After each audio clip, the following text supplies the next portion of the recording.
Muy buenas noches.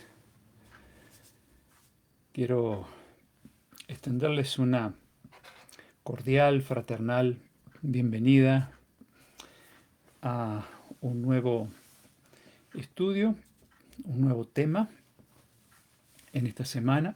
Así que damos gracias a Dios de poder estar juntos otra vez, como lo hacemos cada semana.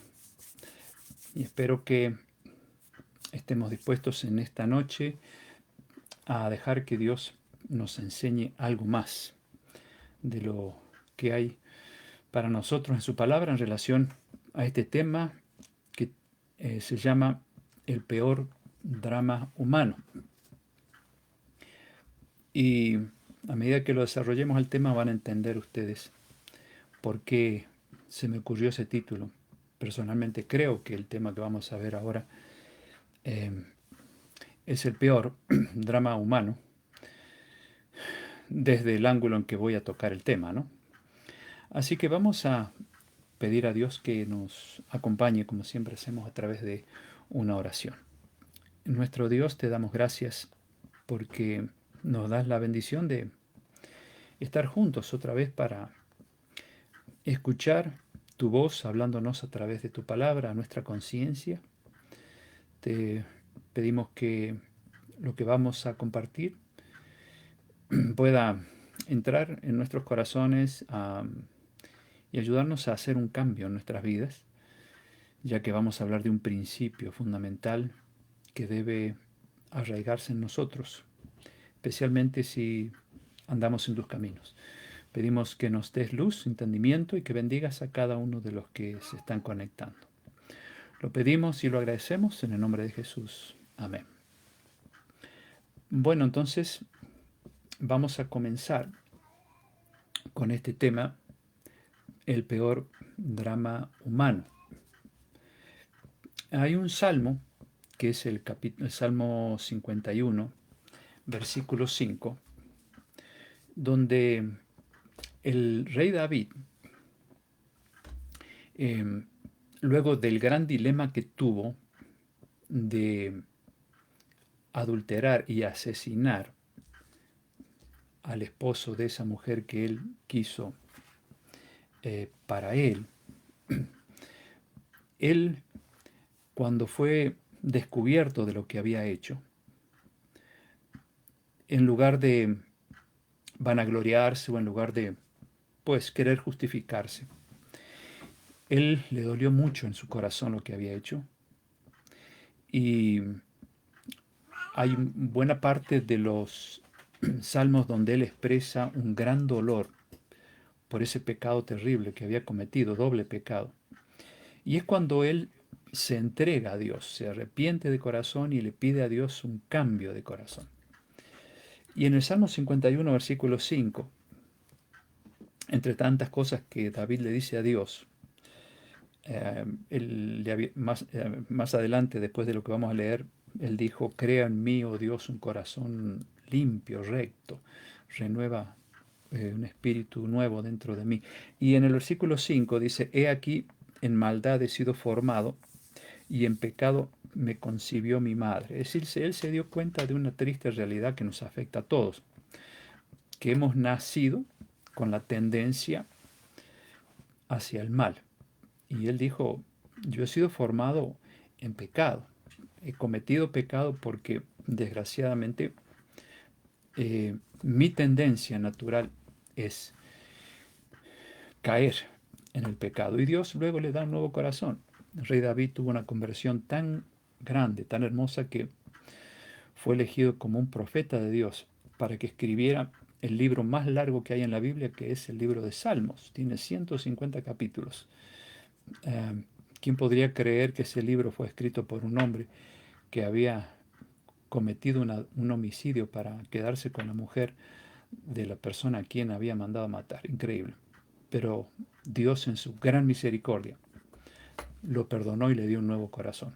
¿Hasta dónde llega el perdón de Dios? ¿Hasta dónde llega su misericordia? Y eso está en el Antiguo Testamento, donde vemos un Dios que a veces no lo entendemos, pero ese es el Dios del Antiguo Testamento, un Dios lleno de amor y misericordia. Ahora, nosotros hemos sido creados a imagen de Dios. Primera de Juan 4:8 en el Nuevo Testamento dice allí cuál es la definición del carácter de Dios. Allí San Juan dice, el que no ama no ha conocido a Dios, porque Dios es amor. O sea, esa es la definición que tiene el carácter de Dios. Solo una palabra, Él es amor. Ahora, si hemos sido hechos a imagen de Él, ¿por qué no amamos como Dios amamos? Bueno, lo hemos dicho recién, como dijo el salmista, hemos nacido en pecado. Entonces el pecado fue manchando la imagen de Dios que Dios quería que nosotros tuviéramos de Él. Y vino entonces la mancha del egoísmo, del orgullo, y que hace que el amor, de lo cual vamos a hablar hoy, haya sufrido un ataque tan violento que el amor que debíamos tener realmente, el amor de Dios en nuestro corazón, se fue perdiendo. Y fíjense que todavía, a pesar de que hace más de 6.000 años que entró el pecado a esta tierra y que nosotros heredamos de Adán y Eva la tendencia al mal, todavía hay gente que es compasiva, que es misericordiosa, gente amorosa, gente que ayuda, gente que ama al prójimo. Imagínense qué sería si todos esos sentimientos no estuviesen manchados por el egoísmo. Tendríamos un amor perfecto como el de Dios, ¿no? Ahora, el amor humano, por más puro que parezca, trae entonces esa mancha fea del egoísmo. Porque fíjense que el amor nuestro siempre se pone en acción cuando esperamos recibir algo a cambio. Eso es lo que pasa con el egoísmo. En cambio, el amor de Dios, Él nunca pide nada a cambio, Él da. No obliga ni espera que nosotros le devolvamos el amor. Cuando en realidad, en el fondo, eh, Él sabe que su amor, cuando llega a nuestro corazón y lo conquista, automáticamente nosotros se lo vamos a devolver en obediencia, ¿no es cierto? Eso es de alguna forma lo que Dios espera, que su amor cause un efecto en nuestro corazón. Él demuestra su amor de muchas maneras. Y una vez que su amor nos conquista, entonces naturalmente nosotros le devolvemos a Él algo de ese gran amor que nos da todos los días, en forma de obediencia, en forma de aceptación, de arrepentimiento. Eh, Esa es la forma humana en que nosotros tratamos de devolverle lo mucho que Dios nos da. Sin embargo, Él, aunque haya quienes lo rechacen continuamente, Él sigue dando amor, Él sigue dando amor. Hay gente que humanamente uno dice, bueno, esta persona ya tendría que Dios no hacer más nada por él. Sin embargo, por más hondo que caiga en el pecado el ser humano, Dios lo seguirá llamando, seguirá llamando, aunque sea un asesino, aunque sea lo peor que haya en el mundo, Dios no va a retirar el Espíritu Santo de él, lo va a seguir llamando, lo va a seguir llamando porque Dios no es hombre, no es vengativo. Nosotros sí juzgamos la maldad de una persona de otra manera, decimos, mejor ni me junto más ni hablo con esta persona y cuanto más lejos mejor. Dios no hace así. Dios sigue amando al pecador, no importa cuán hondo haya caído en el pecado. Pero los seres humanos a veces creemos que el amor de, o sea, humanizamos el amor de Dios, o sea, creemos que Dios ama como nosotros. Y de allí viene la idea que seguramente ustedes cuando eran niños se la habrán sembrado. Si haces esto, si haces esto malo, Dios te va a castigar. Si haces esto, Dios te va a castigar. Entonces creemos con la idea de que Dios es como el ser humano. El ser humano está listo para vengarse cuando le hacen algo malo. Y así pensamos de Dios. Y resulta que nunca viene el castigo. Por lo menos las veces que a mí me han dicho que iba a pasar eso, nunca Dios me castigó. Entonces yo fui entendiendo que el concepto del amor de Dios en el ser humano está muy distorsionado, porque, repito, humanizamos a Dios. Dios no es vengativo, Dios no está pidiendo nada a cambio, Él da. Pero el ser humano tiene un amor limitado por el egoísmo, por el orgullo. Y eso hace de que el amor entonces esté disminuido en la humanidad. Interesante que cuando Dios habla del castigo en la Biblia, porque alguno podría decir, bueno, pero también Dios castiga, ¿no? La palabra castigo en el hebreo original, interesante que tiene un sentido diferente al que nosotros tenemos. Viene de la palabra yakai. Y yakai quiere decir convencer, es decir, cada vez que aparece ese Dios que amenaza con castigo, tanto en el Antiguo como en el Nuevo Testamento, en realidad tenemos que entender esa palabra castigo como convencer. Él está tratando de convencernos de no tomar un camino equivocado porque nos va a ir mal, porque finalmente nosotros somos los labradores de nuestro destino. Dios dijo, no vayas por allá, vete por este lado porque te va a ir bien, pero tú eres dueño de elegir, yo no te puedo forzar. Entonces, Él quiere convencernos, un poco diferente a lo que es la idea del castigo, de un Dios que está esperando ahí a que nos equivoquemos o cometamos un pecado para darnos un castigo. No, recuerden, es más bien, está queriendo convencernos de mm, tomar un camino correcto y no por un camino del cual después nos vamos a lamentar. En Proverbios 3:12 dice, porque el Señor al que ama castiga, aquí tenemos el hebreo nuevamente, yakai, ¿no? El que ama castiga, o sea, el que ama convence, como el padre al hijo a quien quiere. Ah, en ese sentido, Dios ama. Eh, como el padre al hijo. El padre que realmente ama a su hijo va a tratar de guiarlo, de orientarlo, eh, y no darle un castigo físico porque sí no más, porque eso no es lo correcto. Tiene que haber disciplina, pero no castigo físico. Am, y cuando pensamos en el amor manchado por el egoísmo, ese amor lleva a que las personas a veces cometan abusos al no controlar sus impulsos por algo que no les gustó. Cuando no tienen el amor de Dios en el corazón, entonces ocurren cosas muy feas y hasta se crean traumas en los niños por esos padres o ese padre o esa madre abusadora, impaciente, que quiere aplicar castigo ante cualquier mala conducta. Hay que tener mucho cuidado la forma que aplicamos la disciplina, porque saben, los hijos tienen un parámetro. Cuando ven al papá castigando con violencia, ellos entonces piensan que Dios es así, porque ellos ven la imagen de Dios en el papá o en la mamá. Entonces llegan se van desarrollando con esa idea de que Dios también es así. Eh, por eso la gran responsabilidad que tienen los padres de reflejar, cuando van a disciplinar a los hijos, el amor de Dios, no el amor humano. Por eso, como dijimos vez pasada, la única forma de amar como Dios ama es permitiendo que Él implante su sentimiento de amor en nuestras vidas, para que ese amor sea el que Él aplicaría en el caso de una disciplina. Bueno, ahora vamos a hablar del amor humano. Juan 13:34, allí Jesús dijo a los discípulos, les doy un nuevo mandamiento, que ustedes se amen unos a otros, como yo los he amado, también ámense así unos a otros. Algunos ven este versículo que hay un mandamiento más, que aparte de los 10 que ya conocemos, ahora son 11. Claro, se dice eso porque Jesús dice, ahora les voy a dar un nuevo mandamiento, los mandamientos son 10, pero pareciera que aquí habría uno más, porque dice, les doy un nuevo mandamiento, ámense unos a otros como yo los he amado. Y uno puede decir, pero ¿no sabían eso los discípulos? Habían estado 3 años y algo con él. ¿No habían aprendido a amar?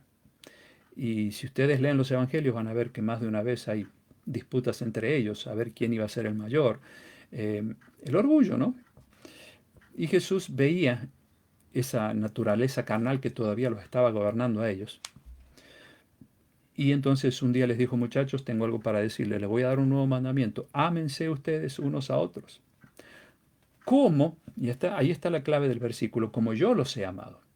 O sea, que el amor de ustedes sea como el que yo les estoy demostrando a ustedes. Yo tengo misericordia por ustedes, yo tengo paciencia, yo les doy un amor único, pues así tiene que haber entre ustedes. Ámense unos a otros con esa clase de amor que ustedes aprendieron o vieron en mí. Ahí hay una gran enseñanza. En Romanos capítulo 13, versículo 10, dice San Pablo, el amor no perjudica al prójimo. Qué interesante, ¿no? El amor no perjudica al prójimo. O sea, el amor bien utilizado, bien expresado, nunca le va a hacer mal al prójimo, porque el amor no es vengativo, el amor verdadero. El amor no es rencoroso. El amor olvida, el amor hace que el perdón sea una realidad. Y vamos a seguir viendo otros detalles sobre este tema, ¿no? Ah, y quiero detenerme en algunos textos en lo que San Juan escribe cuando ya él era viejito. Recuerden que San Juan era uno de los 12 discípulos, es el que más cerca estaba de Jesús, es el que más absorbió la personalidad de Jesús, porque se le fue pegando su forma de ser, se le fue pegando su carácter, de tanto estar junto a su maestro, ¿no? Y lo que más se le pegó a San Juan, que de paso fue el que escribió el Apocalipsis, fue el amor de Cristo. Tal es así que cuando ustedes leen la primera carta de San Juan, que está cerquita ahí del Apocalipsis, él tiene una exposición sobre el amor realmente increíble. Y yo he rescatado algunos textos, algunos versículos, de los cuales se puede escribir mucho. Pero quiero que analicemos algunos de ellos para poder entender lo que significa el amor verdadero como un principio y no meramente un sentimiento. En 1 Juan, allí al comienzo, capítulo 1, versículo 5, dice este hombre de Dios, Dios es luz y no hay ninguna tiniebla en él. Prestemos atención porque vamos a volver a ver esta palabra que leí, la palabra tiniebla, y la luz también. Dios es luz y no hay ninguna tiniebla en él. Ahora el versículo 6 dice, si decimos que tenemos comunión con él, es decir, oramos, hablamos a través de ella, a través de la oración, leemos la palabra de él, tenemos comunión. Si decimos que tenemos comunión con él y andamos en tinieblas, mentimos si no practicamos la verdad. Ahora, ¿qué es andar en tinieblas? Ahora viene lo que él nos va a decir en el versículo 7. Si andamos en la luz, como él está en luz, hablando de Dios, y aquí es donde Juan va a poner el dedo en la llaga, tenemos comunión unos con otros.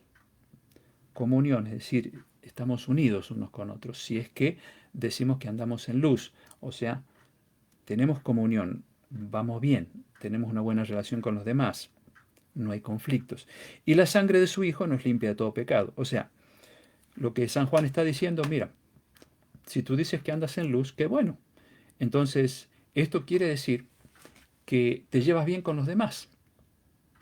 Y como te llevas bien con los demás, entonces estás bien con Dios. Y como estás bien con Dios, entonces Él te perdona. No sé si van entendiendo. Más adelante lo hace más claro todavía. O sea, ambas cosas van juntas. Tener comunión, compartir con los demás. No solo con los que yo amo, sino también con los que no me aman, porque ahí está el gran desafío del amor de Dios. Y lo segundo es ser perdonados por Dios. Ahora amplía más San Juan más en el capítulo 1, versículo 9 al 11. Un poquito más adelante él dice, el que dice que está en la luz, o sea, que anda con Dios, y aborrece o rechaza o desprecia a su hermano o a su prójimo, está todavía en tinieblas. Allí entonces Juan ya fue más profundo. Ahí es donde ya él explica clarito. Dice, bueno, tú dices que estás en la luz, perfecto, pero si tú estás rechazando o discriminando o despreciando a tu hermano, no estás en la luz, estás en la oscuridad. Y dice, el que ama a su hermano, permanece en la luz, y en él no hay tropiezo, pero el que aborrece a su hermano está en tinieblas, no sabe a dónde va, porque las tinieblas le han cegado los ojos. No sabe a dónde va. Yo creo que va a cualquier lado menos al cielo, ¿no? Pero fíjense hasta dónde llega San Juan. Él llega a decir, les voy a ir diciendo de a poco qué significa vivir en tinieblas. Vivir en tinieblas es finalmente no tener una buena relación con el prójimo, guardar rencor, discutir seguido, no ser compasivo, ser vengativo, Entonces, sí, San Juan dice en otras palabras, mira, si tú quieres estar en paz con Dios, si quieres que Dios te perdone, si quieres que todo vaya bien contigo, pues ama a tu prójimo, como a ti mismo, como dijo Jesús, ¿no? De lo contrario, estás en tinieblas y no sabes a dónde vas, estás perdido, es lo que está diciendo aquí, ¿no? Más adelante, en el capítulo 3 de la primera carta de Juan, versículo 10, él sigue exponiendo esta teología del amor. En esto se manifiestan los hijos de Dios y los hijos del diablo. Y aquí ya es directo. Todo aquel que no hace justicia y que no ama a su hermano, no es de Dios. Entonces, ¿de quién es? Si no es de Dios, ¿de quién es? Él lo dice, es del diablo. Y el versículo 14, el mismo capítulo 3, dice, nosotros sabemos que hemos pasado de muerte a vida en que amamos a los hermanos, es decir, amamos al prójimo en general, ¿no? El que no ama a su hermano permanece en muerte. O sea, aquí San Juan, como ya parte final de su exposición, filosofando sobre lo que es el verdadero amor en el cristiano, está diciendo claramente que pasar de muerte a vida, es decir, haber recibido un nuevo corazón, haber sido transformado por el poder de Dios, haber sido convertidos, ¿no? Eso es señal que amamos a los hermanos. Pero el que no ama a su hermano no puede experimentar nunca un cambio en su vida. Va a estar estancado, va a estar en oscuridad y no va a saber a dónde ir en su vida espiritual, obviamente. Por eso dice, el que no ama a su hermano permanece en muerte, aunque diga que ama a Dios, aunque va a la iglesia, aunque estudia la Biblia, aunque ora. Pero si no ama a su hermano, y Juan era un profeta de Dios, no estaba escribiendo con su manera de pensar, sino lo que Dios le decía, ¿no? Permanece en muerte. Podrá vivir la vida religiosa que quiera por años, pero no va a ser otra cosa que un muerto que camina espiritualmente hablando. Si es que aborrece a su hermano, si es que tiene cierta animosidad hacia aquella persona que no le simpatiza por X razón. Pero todavía Juan no llegó al fondo de la cuestión. Miren, vamos a leer 1 Juan 3:15. Todo aquel que aborrece a su hermano, o a su prójimo, repito, y aquí Juan ya no anda a medias tintas, él dice, es homicida. Ay, ay, ay. Y seguramente tú puedes pensar, yo nunca maté a nadie. Es que no necesitas matar a nadie, simplemente el hecho de guardar rencor a una persona te hace homicida. Lo dice Dios, ¿eh? Así que no creamos que porque no hemos matado a nadie, no hemos cometido alguna vez homicidio. Todo aquel que aborrece a sus hermanos es homicida. Y ustedes saben bien, dice San Juan, que ningún homicida tiene vida permanente en él. Y sí que metió el dedo en la llaga acá, ¿no? Versículo 16. Y este es clave, este versículo. En esto hemos conocido, dice San Juan, el amor, en que Él, Cristo, puso su vida por nosotros. También nosotros debemos poner nuestras vidas por los hermanos o por el prójimo. A ver, ¿cómo es esto de que nosotros tenemos que poner nuestras vidas? Cristo dio su vida por nosotros, por amor. Nosotros tendríamos que haber sido condenados, pero Jesús se puso al medio y le dijo al Padre, yo voy a ir a pagar la deuda de ellos. No quiero que ellos sufran, no quiero que ellos sean destruidos. Yo voy a poner mi espalda, yo voy a poner mi cuerpo, todo, para que finalmente yo pueda dar mi vida por ellos y salvarlos. ¿Cómo se puede entender ese amor? Juan 3:16, allí el texto más famoso del Nuevo Testamento, y quizá de toda la Biblia, ¿no? Porque de tal manera amó Dios al mundo, dice, que ha dado a su único Hijo para que todo aquel que en Él cree no se pierda, mas tenga vida eterna. O sea, fue tan grande el amor de Dios que estuvo dispuesto a desprenderse de su Hijo. Y su Hijo voluntariamente se desprendió del Padre, por amor a ustedes y a mí.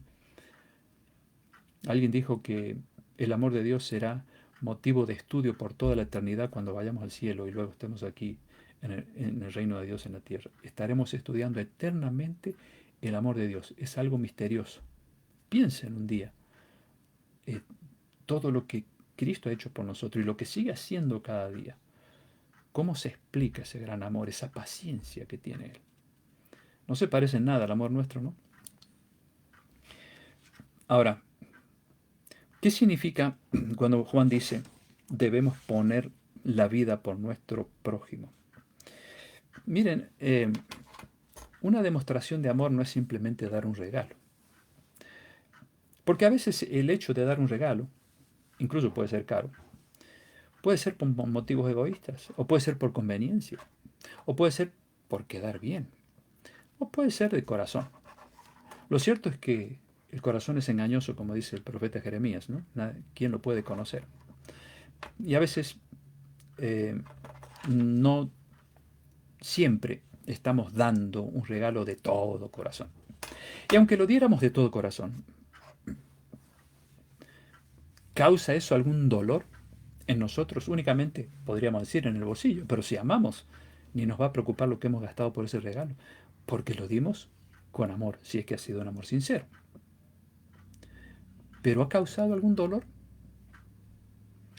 Cuando San Juan dice, nadie tiene mayor amor que este, que el que da su vida por sus amigos, tampoco es tirarse al agua para sacar a un amigo que se está ahogando y yo morirme ahogado por amor a esa persona que salve. Todavía no llegó ahí, no llega ahí San Juan. ¿Es un acto de amor? Claro que sí. Pero fíjense que eso puede ser algo que jamás se dé. Y si se da puede ser una vez cada, quién sabe, cuántas veces en la vida. Quizá una sola vez, porque si uno da la vida, pues allí quedó, ¿no? Pero lo que San Juan está apuntando es a algo más frecuente que se da en nuestra vida. Fíjense, vamos a usar algunos ejemplos. Dar la vida es desprendernos de algo que está muy apegado a nosotros. Una cosa es que yo te regale mi celular, ¿cierto? Y otra cosa es que yo arranque mi piel y te la dé. ¿Qué me va a causar más dolor? ¿El darte celular o arrancar un pedazo de piel? Tú ya tienes la respuesta. O sea, el dar a alguien con verdadero amor es cuando tú tienes dolor, porque te estás sacando de dentro tuyo algo que te duele sacarlo. ¿Y qué es lo que duele?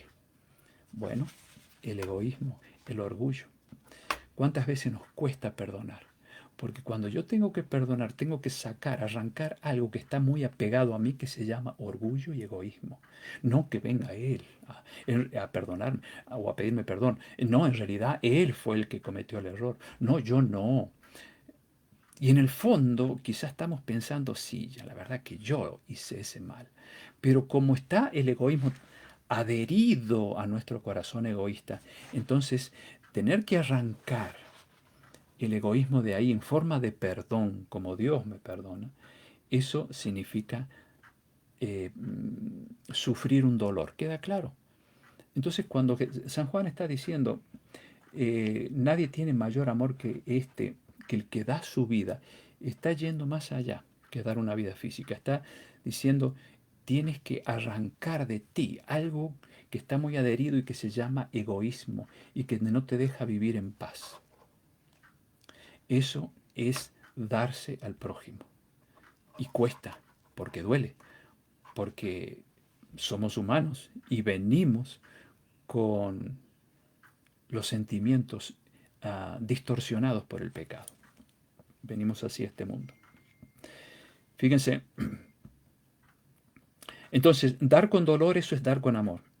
El amar a quien no nos ama es quitarnos el ego que nos dice, no, si él te odia, tú ódialo también. Si él te rechaza, recházalo. Si él no te mira, tú no lo mires. Si él no te saluda, tú no lo saludes. ¿No nos dice eso el amor manchado del egoísmo? Claro que sí, lo hemos vivido todos, no digan que no. Pero el amor de Dios dice, ama a tu prójimo, no le pagues con mal. Y eso duele, ¿o no? Ya vamos a ver cuando Jesús mencionó precisamente esto. Bueno, él dijo amar al prójimo como a ti mismo. Así como tú te amas, así debes amar al prójimo. Y ahí encierra una gran lección. ¿Qué es eso de amarnos a nosotros mismos? Si tú te amas a ti mismo, nunca te vas a flagelar, nunca te vas a herir a sí mismo, nunca te vas a golpear a sí mismo. Y si te hieres con algo, vas a tratar de buscar la sanidad rápido, o vas a ir al médico, o hasta vas a estar dispuesto a hacer un trasplante de algún órgano con tal de salvarte, porque te amas a ti mismo. Bueno, de esa manera, dice Jesús, tienes que amar al prójimo. Así como te cuidas tanto, así vas a cuidar del prójimo. Eso es amar a los demás como tú te amas. Hay muchos más ejemplos, yo tan solo menciono esto nada más. Jesús dijo en el Padre Nuestro que debemos decir así: perdónanos como nosotros perdonamos a nuestros deudores. Perdónanos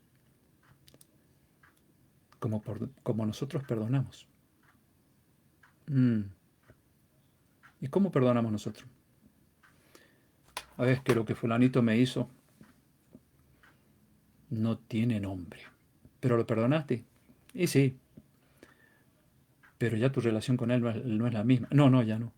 Entonces eso no es perdón de corazón, porque perdonar significa estar dispuesto a restaurar tu relación con el otro o con la otra, porque así hace Dios con nosotros. O sea, perdónanos como nosotros perdonamos. Le estamos diciendo a Dios en la oración: perdóname, olvídate de mi pecado, no estés guardando rencor por lo que yo hice, y mantén una buena relación conmigo a pesar de lo que yo hice. Eso le estamos diciendo. Así como yo hago con el prójimo, pero ¿cuántas veces le estamos diciendo una mentirota a Dios?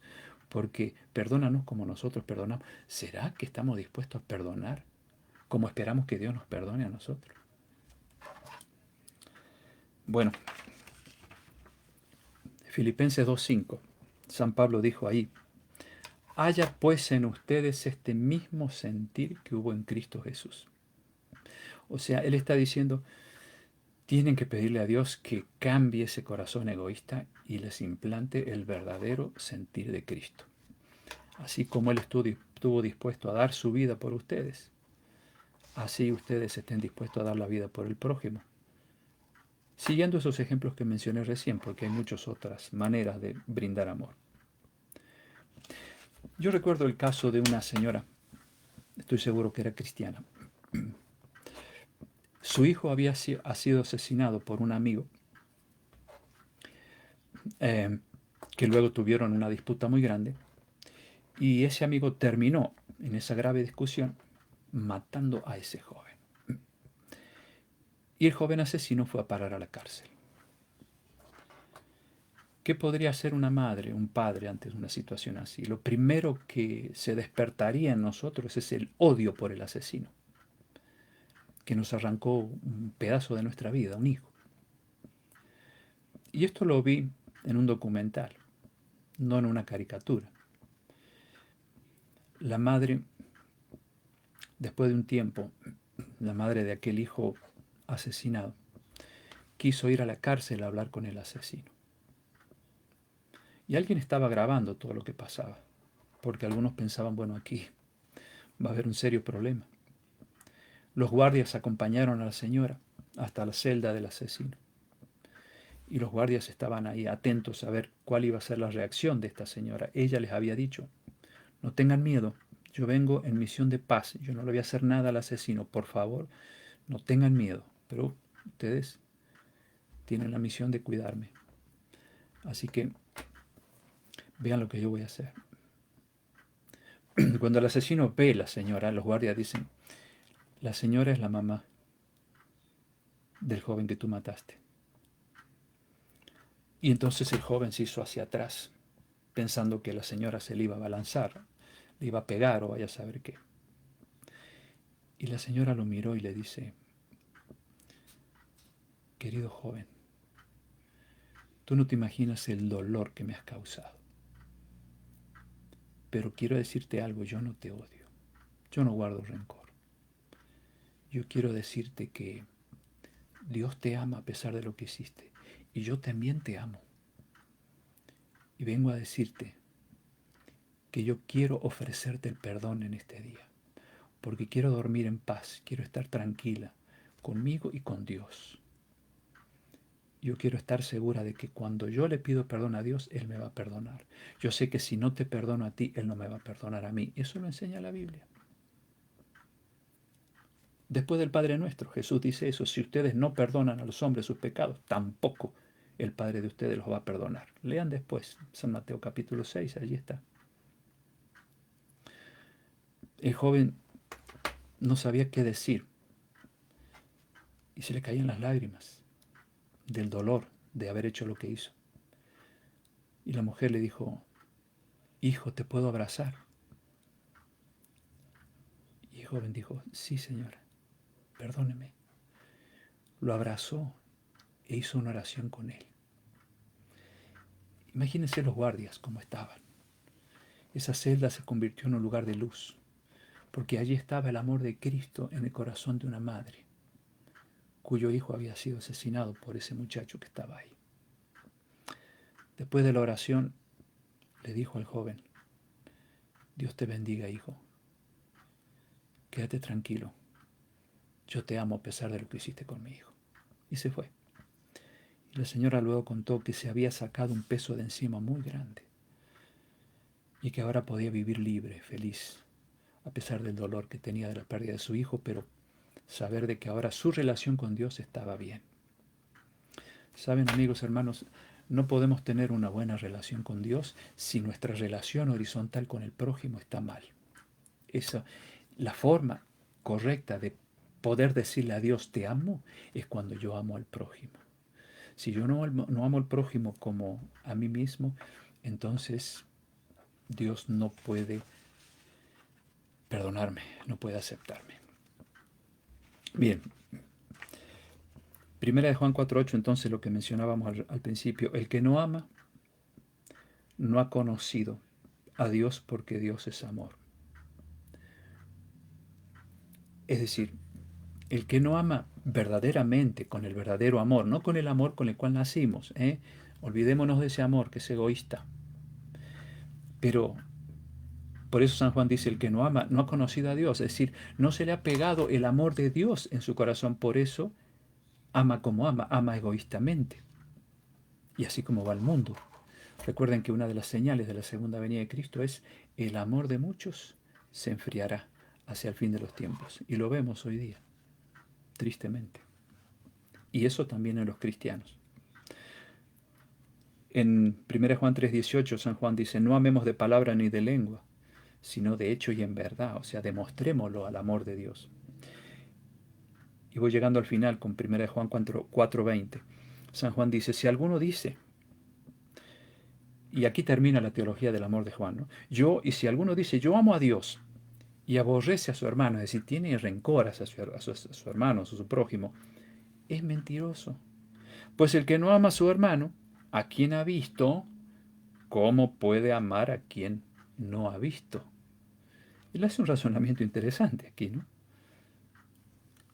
Si aborrece a su hermano, al que ha visto, y no lo puede amar, ¿cómo entonces puede decir que ama a quien no ha visto?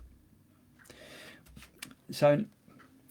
Jesús en la cruz nos dejó un gran ejemplo. Cuando Él estaba allí, siendo burlado, después de todo lo que habían hecho con Él, ensangrentado, habiendo recibido cantidades de latigazos, un cuerpo molido, como dice Isaías capítulo 53, molido fue por nuestros pecados, literalmente fue molido.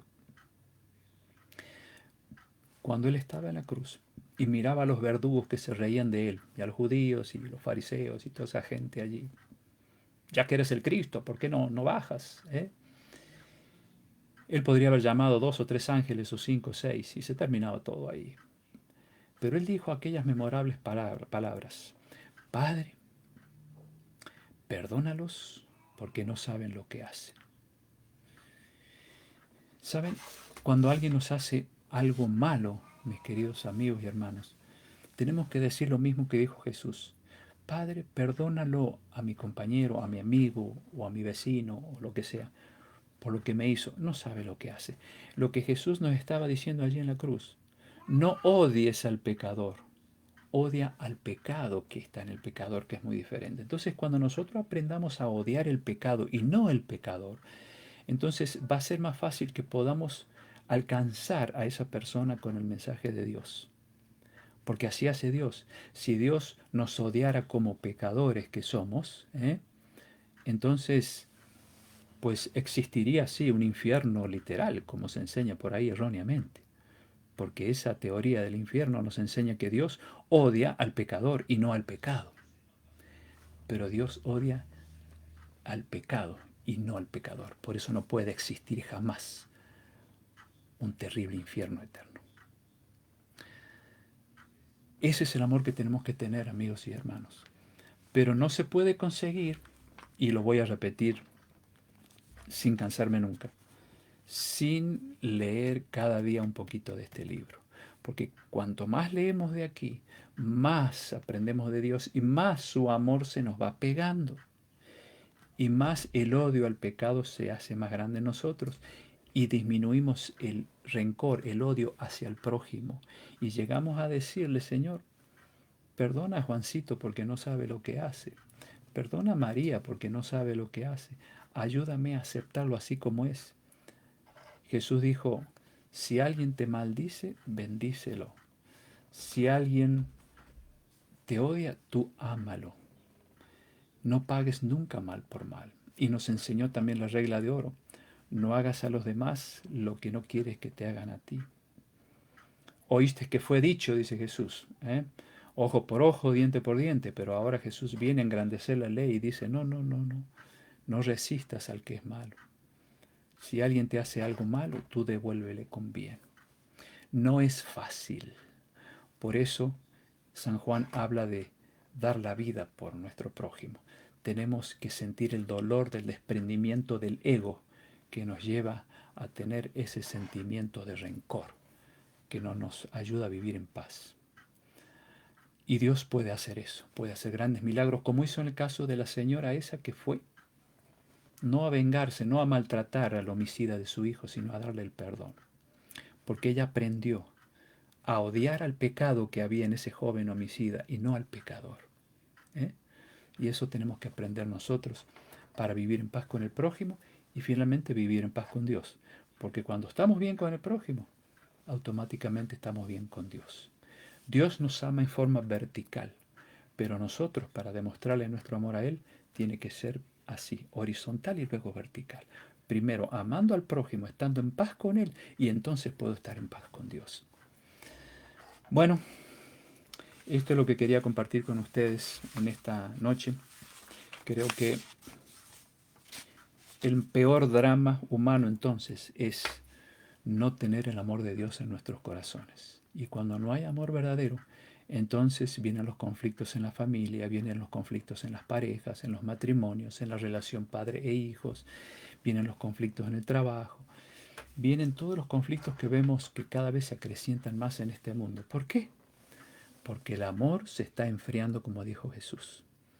El ser humano se está yendo tan lejos de Dios que el Espíritu Santo se va retirando de la tierra. Y esos sentimientos que antes estaban más controlados por el Espíritu de Dios, ahora más están siendo controlados por el diablo y no por Dios. Porque el ser humano no lo quiere, no quiere compromiso con Dios.